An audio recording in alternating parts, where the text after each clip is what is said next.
My sister desires power over all family members with all property. She has gone to extreme lengths, and there is no stopping her. The endless quarrels with my sister drove me to the edge. Kira and I, both 19, never got along, like oil and water that could never mix. Our parents, Maxim, 52, and Olga, 47, divorced when I was 5 and Kira was 7.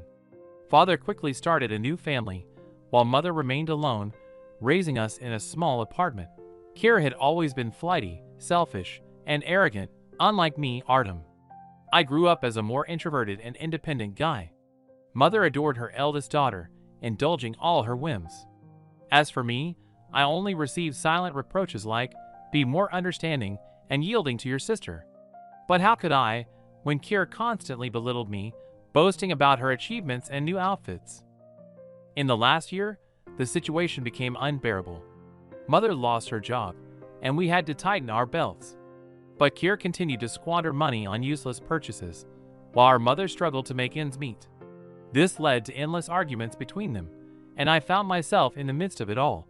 In an attempt to save money, Mother decided that Kira would have to move into my small room. It had been a source of constant friction between us for many years, but now everything became much worse.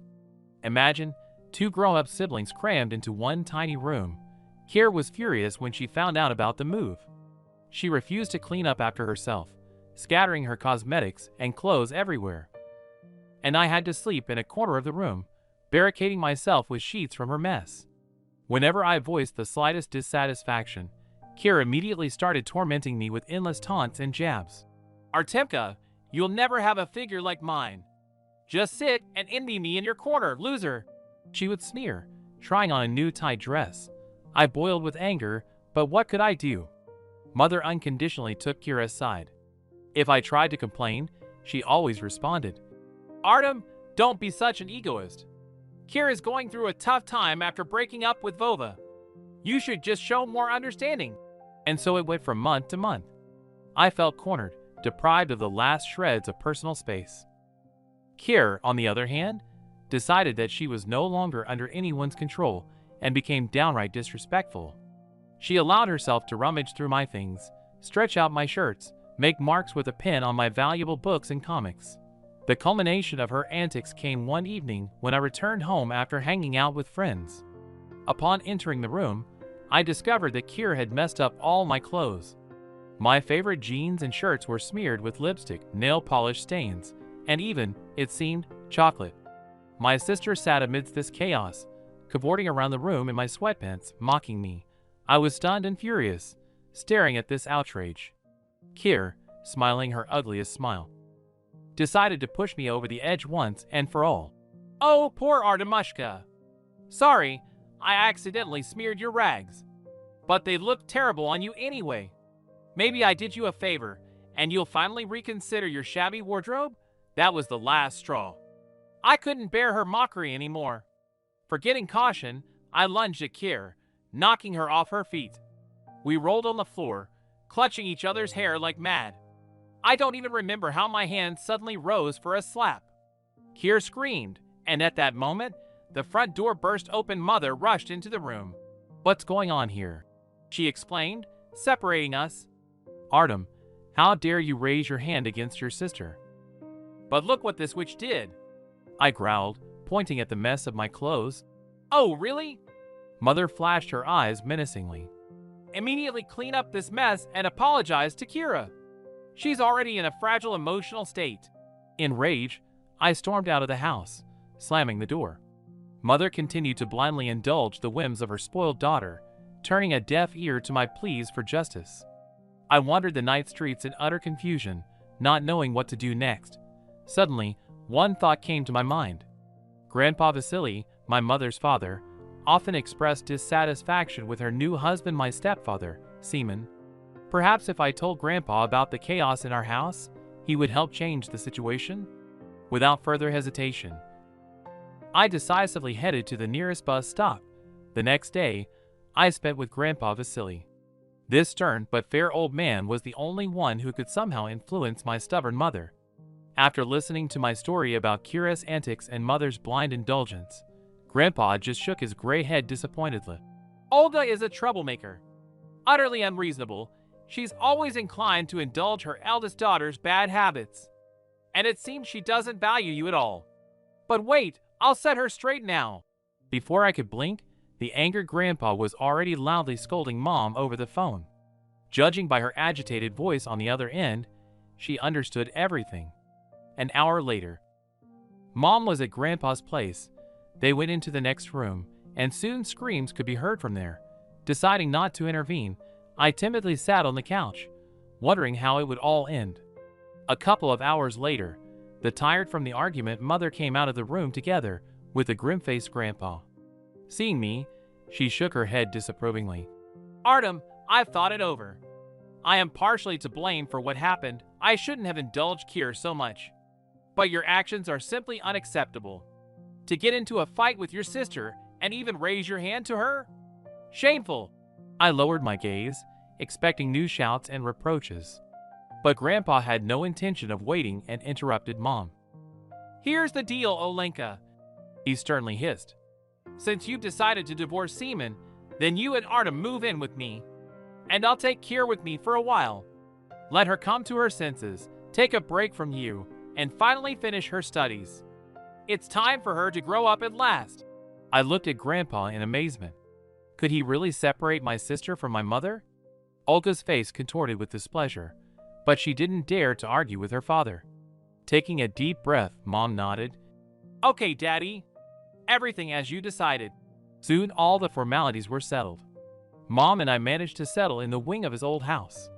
Kier, at first, was deeply offended, but later acquiesced under pressure from her mother, agreeing to spend the final year of her studies at Grandpa's place. Thanks to the separation, the atmosphere in our new home immediately relaxed. Mother no longer indulged Kira's whims, and even became more attentive to me. But Kira herself came in full fury, finding herself on independent, free range. Every weekend, I heard new rumors about her escapades. One time she got into a fight at a nightclub. Another time she was caught drinking in the dormitory.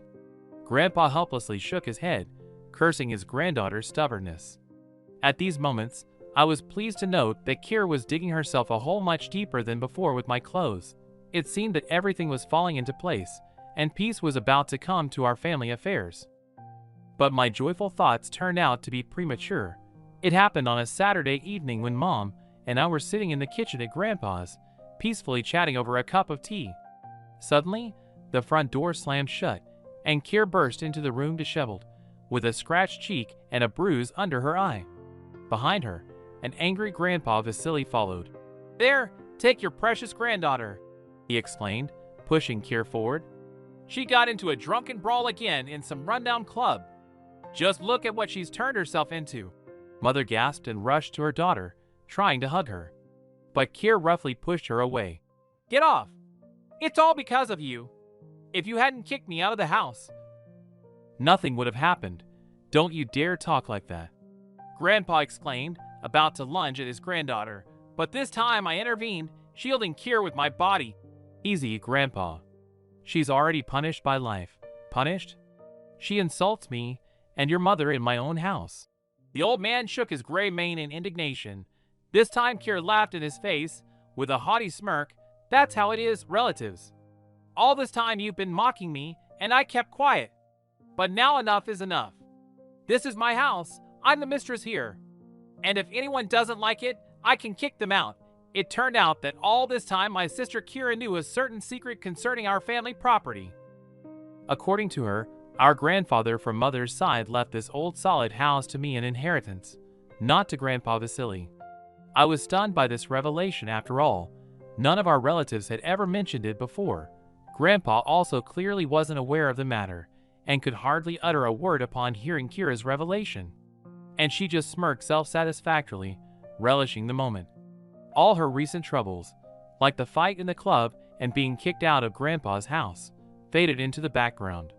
My sister felt empowered, explaining to me and my mother with relish that formally she had the right to kick us out of here at any moment, since the house was registered under my name. Mother was crushed by this turn of events and began to wail bitterly, begging Kira not to throw us out onto the street. But Kira was inflexible. She stated that she was tired of our nagging, and now we would suffer just like she did before. Apparently, this whole circus was orchestrated by my sister solely for revenge. Grandpa Vasily stomped his feet in anger, calling Kira an ungrateful brat. He threatened to call the police to sell the house, just to prevent her from tormenting her relatives. But Kira just sneered in response. After all, legally the law was now on her side. I stood there, struck by this news, unable to do anything. My sister vividly described how my mother and I would be huddled together in the basement or the barn, while she found a way to get rid of us altogether. I was horrified by these prospects, but protesting seemed pointless. Kira had all the rights to the property. In the end, when Grandpa was practically having a heart attack, Kira announced to him and my mother that she was giving us 2 hours to pack our things. After that, we would have to leave our home forever. I was in turmoil, not knowing what to do next. There were less than 2 hours left until the deadline when my mother suddenly stirred and demanded a family council. Assembled in the living room, we all stared at each other. Kira still wore her malicious grin. Grandpa was crimson with rage, and Mother wiped away tears. Kira, did you really decide to kick us out? After all these years of living under the same roof? Mother's voice trembled. Of course I did. I'm tired of enduring your crazy treatment. It's my turn to torment you now, since you've been bullying me for so long. My sister snorted. But we're family, Mother sobbed. Grandpa growled menacingly, and I just silently glared at Kira with a heavy gaze. Unexpectedly, she rolled her eyes and laughed in our faces. What family? Do you really think I'm stupid? All this time, I've just been pretending to be a victim to get what I want. And now it's time for payback. These cynical words finally knocked the ground out from under me. It turned out that all her supposed suffering, trauma after our mother's death, it was all just a calculated act. Kira skillfully deceived all of us, waiting for the right moment to strike. And now her plan had reached its climax. Grandpa jumped up, clearly wanting to lunge at the brazen upstart with his fists. But Kira was on guard. Suddenly a gun gleamed from her pocket. Sit down, old man, she hissed, aiming the gun at Grandpa. I'm serious about all this. And don't you dare call the cops, or I'll shoot you on the spot. We were all frozen in horror. Mother fainted, and I could only look at my crazy relative with hatred. She had lost her mind and was now ready for anything. Grandpa struggled to sink back into his chair, while Kira shoved the gun in his face. This is for your own brains, idiots. So you won't forget that the house is mine now. And now get out before I change my mind. That night, we had to gather our humble belongings and bury our long-standing dream of family happiness and well-being. Helping my semi-conscious mother to get out of the house with the help of Grandpa, I cast one last heavy glance at Kira. Armed and insane, she pushed us out onto the street and slammed the door. I vowed to myself that one day she would have to pay for this entire nightmare. For 3 whole months, we wandered homeless, spending nights with distant acquaintances or in cheap motels. Grandpa managed to sell his old car just to make ends meet somehow. But money quickly slipped through our fingers, and the prospect of finding permanent housing never materialized. Mother fell into a severe depression after being expelled from our home. She lay on makeshift beds all day, refusing food and crying incessantly. Grandpa was forced to take care of her, trying to bring her back to her senses. And I was tormented by guilt and a thirst for revenge. After all, everything happened solely because of my inheritance, of which I had no idea. If it weren't for this fatal coincidence, Kira wouldn't have dared to pull such a crazy stunt. But now she was the undisputed mistress of the situation. I tried to find out how she found out about the house registered in my name. Examining my mother's old papers, I discovered that long ago, even during my grandfather's lifetime on the maternal side, he made a will. He left most of the modest property to my mother, but decided to register the old house in the name of the youngest, me, his grandson. Perhaps he wanted to secure my future in this way. However, at that time, everyone perceived it simply as a formality. No one even bothered to inform me, since the house still belonged to the family. It was this fatal oversight that allowed Kira to later latch onto the legal loophole and pull off her cunning plan. A couple of months later, we had almost no money left. Grandpa and I were already considering the possibility of seeking shelter in a homeless shelter. And at this critical moment, Kira unexpectedly showed up. Her visit was as unexpected as it was stunning. My sister came to me right at one of my part-time jobs at that time. I was working as a mover just to somehow feed my mother and grandfather. Stepping out into the warehouse yard, I was amazed to see her well-groomed, seemingly younger, with a self-satisfied smirk on her lips. Before I could even speak, Kira shooed me away with her brand new purse. "Here, take the keys to the house, loser! I don't need it!" I caught the thrown bunch of keys in astonishment. Then I looked at my sister, hardly believing my eyes. "What does this mean? Are you giving up the house? Well, what did you think?" Kira laughed. "I don't give a damn about this old dump. I just did all this to show you all who's the boss in the family. And now you've felt what it's like to be left without a roof over your head. I'm out. So you can go back and continue living your lives." With these words, she turned around and zoomed away, smacked me on the cheek. "Oh, one more thing. For that slap you gave me once. Now we're even." Processing these incredible news, I clenched the keys to the house in my hand, which I had only recently considered forever lost. Kira won the game over our souls, but the price of this little victory turned out to be too high even for her. That same night, the three of us, me, my mother, and my grandfather, returned to our home, which we had recently considered lost forever. Entering the hall, we froze in shock. Everything was demolished and disfigured beyond recognition. Shards of former furniture were scattered everywhere, torn sofa cushions, torn book pages. Obscene inscriptions and drawings adorned the walls, clearly indicating the presence of Kira and her vandal friends. The living room was just as ravaged, not a single intact item. Everywhere signs of debauchery and chaos.